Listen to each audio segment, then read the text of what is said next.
Hi everyone, welcome to round 3 from the Manchester Rapid Play, and now I was paired against an 8-year-old kid from Wisbech in Cambridgeshire who has a long play of about 101 but sweats rapids it seems and is 140 and rising at it, and the fact that an 8-year-old kid is on 2 out of 2 in a major is pretty impressive I'd say, and he's maybe one to look out for in the future. His name was Ieyessa Bin-Suhayl.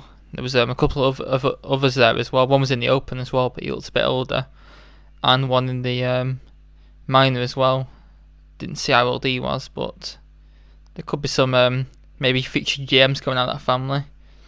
I think the one I'm playing has the most potential because 8 and 140. The other one I think was about 12 or 13 and 160, but still impressive.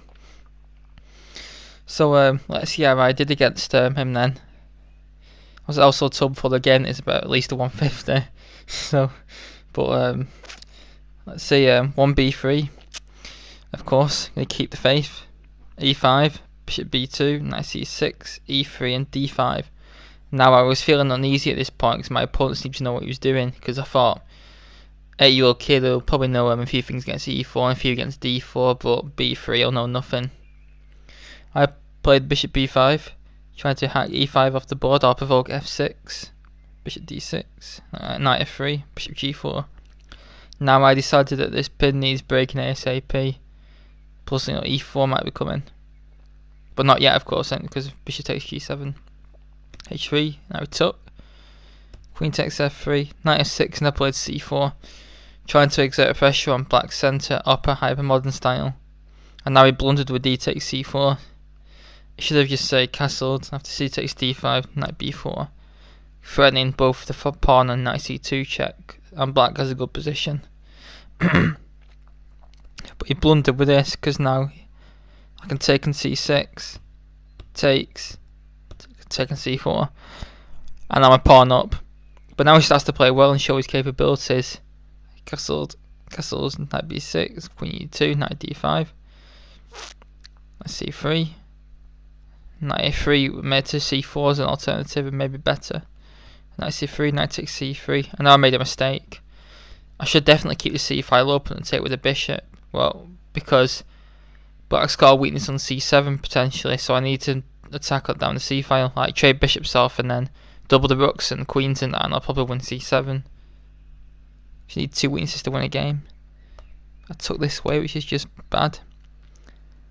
Also blocks the bishop in. Queen e7, preparing the battery maybe to trade on my bishop off. c4, reopening the bishop and pointing towards black's king. Rook fb8. Now black maybe has some pressure on my queen side, like in Benko gambit. Rook fd1, e5, trying to undermine my queen side, get rid of this weak pawn as well in the process. A good strategic move. And now maybe I should have played this continuation.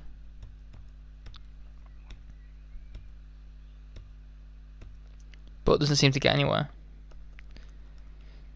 I played the queen c2, just trying to discourage a4, but he can play it anyway, and he should have done. So I have to, now b takes a4, and now rook b4 is a blunder because of c5, and then bishop a3, wham.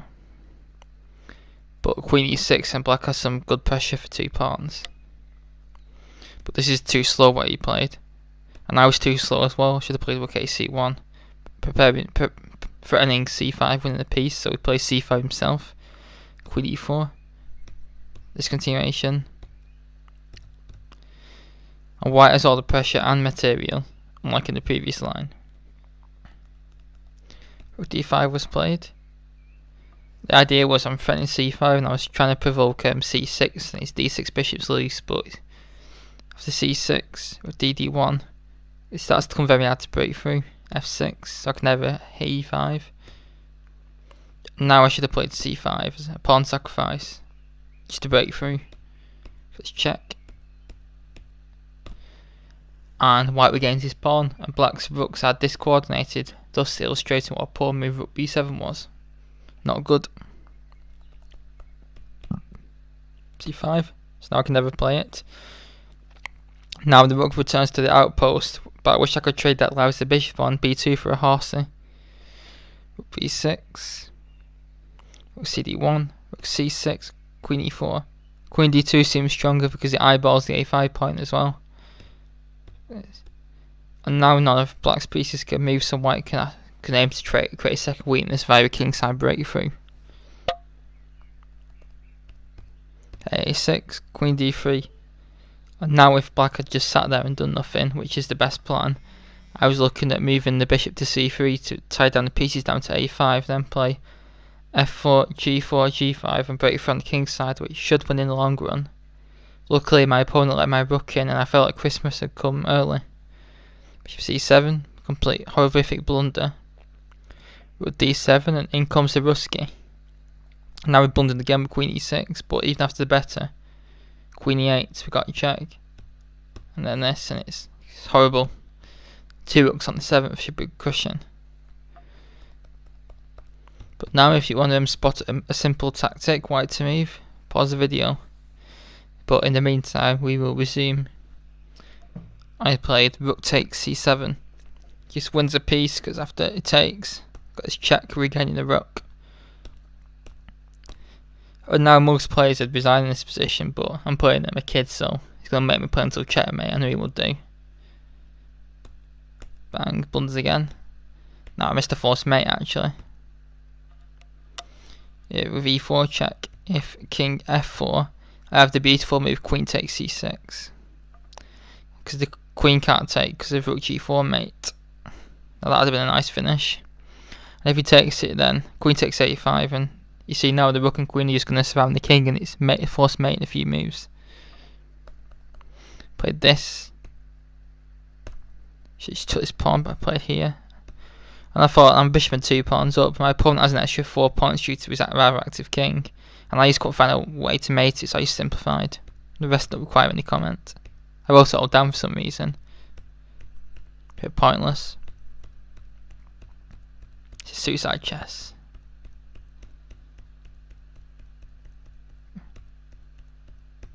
I made a bit of a meal of that needing 2 queens, but that's just a footnote, seeing as I am now on 3 out of 3, and that will be really tough and complex games from now on if I want to win.